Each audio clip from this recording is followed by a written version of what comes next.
Technology जे दौर में सिंधी ॿोलीअ जी सिख्या मसला ऐं उन्हनि जा हल ख़ासि तौर ते जेको सिंधी ॿार टेक्नोलॉजीअ जे ज़रिए डिवाइसिस ऐं औज़ारनि ऐं मशीन जे ज़रिए सिंधी ॿोलीअ जो इस्तेमालु करे थो या उन जी सिख्या में या उनखे मदद वठे थो उन लाइ जेके मसला उनखे पैदा थियनि था उन में कुझु चंद मसला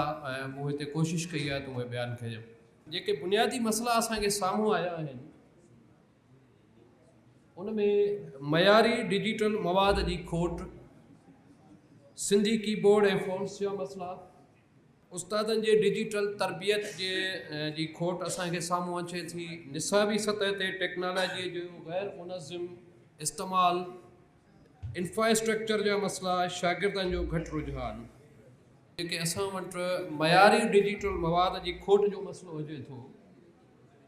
online courses video lecture interactive learning मवाद तमामु महदूद आहे ऐं फ़क़ति सिंधी ॿोलीअ खे ई उन जे मामले खे फोकस पियो कयां जेको शागिर्दनि जे लेवल ताईं आहे ऐं घणो मवाद जेकॾहिं आहे त उहो गैर तस्दीक थियल आहे यानी उनखे अकेडमिक सतह ते असां उहे एज़ ए रेफरेंस तौरु नथा कोट करे सघूं उन लाइ असां वटि मसइला पैदा थियनि था त उन में आउं सम्झां थो त मुख़्तलिफ़ इदारनि खे ख़ासि तौर ते यूनिवर्सिटी ऑफ सिंध या जिथे जिथे बि सिंधी शोबा मौजूदु आहिनि ख़ैरपुर यूनिवर्सिटी या कराची यूनिवर्सिटी ऐं असां समूरा जेके हुते लाॻापियल आहियूं त उन्हनि खे हिकिड़ा सिंधी ऑनलाइन सिंधी कोर्सिस तयारु करणु खपनि जेके इन ॾिस में मददगार साबित थियनि ऐं सिंधी लैंग्वेज अथॉरिटीअ खे उन मयारी डिजिटल निसाब ऐं ई बुक प्लेटफॉर्म मुहैया करणु खपे उन ॾिस में लैंग्वेज अथॉरिटी पंहिंजो किरदारु अदा करे ऐं डिजिटल लाइब्रेरियूं क़ाइमु कयूं वञनि ऐं इन हवाले सां असां वटि हिकिड़ो ग्राफ बि मौजूदु आहे जेको असां हिकिड़े सर्वे तहत उनखे कढियो आहे ऐं अॻिते हलूं था त ॿियो जेको मामिलो अचे थो त उहो आहे सिंधी फ़ॉन्ट्स जो ऐं कीबोर्ड जे इस्तेमाल जो त उन में बि कीबोर्ड लेआउट जी अणवाक़फ़ियत ऐं गैर मयारी फ़ॉन्ट्स छाकाणि त एतिरी भरमार थी चुकी आहे शयुनि जी त उन मां शयुनि खे स्टैंडर्डाइज़ मयारी उन्हनि खे चूंडणु ऐं ख़ासि तौर ते इहा ॻाल्हि वरी बार बार रिपीट कयां थो त इहा शइ ज़हन में रखणु खपे त हीअ जेका मुंहिंजी जेका गुफ़्तगू आहे या जेको सर्वे आहे इहा उन क्लास जी आहे या उन दर्जे जी आहे जेको ॿार असांजो सिंधी ॿारु ख़ासि तौर ते जकमाबाद खां कंदकोट खां मुख़्तलिफ़ इलाइक़नि खां अचे थो जिथे इंफ्रास्ट्रक्चर जी खोट आहे जिथे डिवाइसिस इंटरनेट कीबोर्ड जेको आहे सो असांजे उते इंटरनेट जे खोड़ सातरनि ॿिया मामला मसइला आहिनि जेके जिन खे हू फेस करे थो ऐं जॾहिं हू शहरनि में अचे थो यूनिवर्सिटियुनि ताईं पहुचे थो ऐं हुनखे हिकदमि सां असां हिकिड़े ॿी दुनिया खे उनखे ॿुधायूं था त टेक्नोलॉजी फ़क़ति इंटरटेनमेंट यूट्यूब ऐं फेसबुक ऐं ट्विटर न आहे टेक्नोलॉजी उनखां अॻिते शुरू थिए थी ऐं उहो ॿार जॾहिं उन्हनि मारहलनि में अचणु शुरू करे थो त उनखे जेके उहे मसइला पेश अचनि था त इहे उते उन जा मसइला आहिनि त उन वटि कीबोर्ड जा मसइला अचनि था उन वटि फ़ॉन्ट्स जा मसइला अचनि था ऐं सभ खां अहम ॻाल्हि जेका आउं चवां सम्झां थो त उस्तादनि जी डिजिटल तरबियत ख़ुदि जेको उस्ताद सिंधी पढ़ाए थो प्राइमरी सतह खां वठी हायर लेवलनि ताईं उहो ख़ुदि टेक्नोलॉजीअ जे यूज़ेज खां इस्तेमाल खां केतिरो अवेयर आहे ऐं उहो उनखे केतिरे हद ताईं ख़ुदि उन ते केतिरी कमांड रखे थो इहो बि इशू तमामु घणो आहे ऐं तंहिंजे करे उन जे लाइ आउं सम्झां थो त टीचर्स ट्रेनिंग प्रोग्राम ऐं IT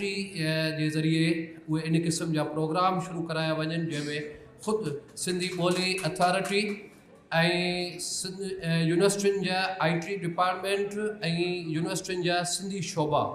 उहे गॾिजी करे हिकिड़ो अहिड़ो फोरम या हिकिड़ो अहिड़ो मॉडल तयारु कनि जेको हेठीं सतह ताईं वञनि उहो सिंध गवर्नमेंट सां गॾिजी उन लाइ एजुकेशन डिपार्टमेंट सां गॾिजी उन जे लाइ पंहिंजा जेके आहिनि सो ख़िदमतूं ॾियनि ऐं हिकिड़े सिलसिलो शुरू थिए असां वटि पहिरीं ॻाल्हि त ख़ुदि उस्तादनि जे हवाले सां केतिरनि ई इशूज़ में मामलनि में ट्रेनिंग जी खोट आहे ऐं ख़ासि तौर ते डिजिटलाइज़ेशन IT जे हवाले सां इहो पासो तमामु घणो छाकाणि त इहो यादि रखणु घुरिजे त सिंध फ़क़ति कराची ऐं हैदराबाद ऐं सखर ताईं महदूद न आहे सिंध जेका हक़ीक़ी सिंध आहे उन जे अंदरि जेका सूरत हाल आहे असांखे जॾहिं सिंधी ॿोलीअ जे फैलाव जी ॻाल्हि कंदासीं सिंधी ॿोलीअ जे टेक्नोलॉजीअ जी ॻाल्हि कंदासीं त असांखे इहे शयूं बि ज़हन में ऐं उन इलाइक़नि जे माहौल हालतुनि ऐं उतां जी जेको आहे सो इन्वायरमेंट खे बि साम्हूं रखिणो पवंदो। निसाबी सतह ते टेक्नोलॉजीअ जो गैर मुनज़िम इस्तेमालु, जेका ॻाल्हि आउं अॻु में करे आहियां त सिंधी निसाब में टेक्नोलॉजीअ खे मुनज़िम तरीक़े सां शामिलु न कयो वियो आहे। डॉक्टर शेरा खां वठी डॉक्टर नवाब काका ताईं, डॉक्टर फुलूअ ताईं, अमीर अली शाह, असां जेके ख़ुदि यूनिवर्सिटियुनि में सिंधी शोबनि खे हेड कयूं था, पढ़ायूं था, लाॻापियल आहियूं, असांजा शागिर्द बि हिते मौजूदु आहिनि, त असांजे ख़ुदि कोर्सिस में नाले मातर हक़ीक़त इहा आहे त नाले मातर कंप्यूटर जो इस्तेमालु जो हिकिड़ो सब्जेक्ट रखियो वञे थो हिन दौर में, जॾहिं त जेको ॿारु एंड्रॉइड सेट हथ में खणी क्लास में अचे थो उनखे असां बग़ैर लैब जे कंप्यूटर पढ़ाईंदा आहियूं। इहो असांजो हिकिड़ो वॾो अलमियो आहे। त उन सतह ते उन लेवल ते जॾहिं एक्सपेक्टेशन था रखूं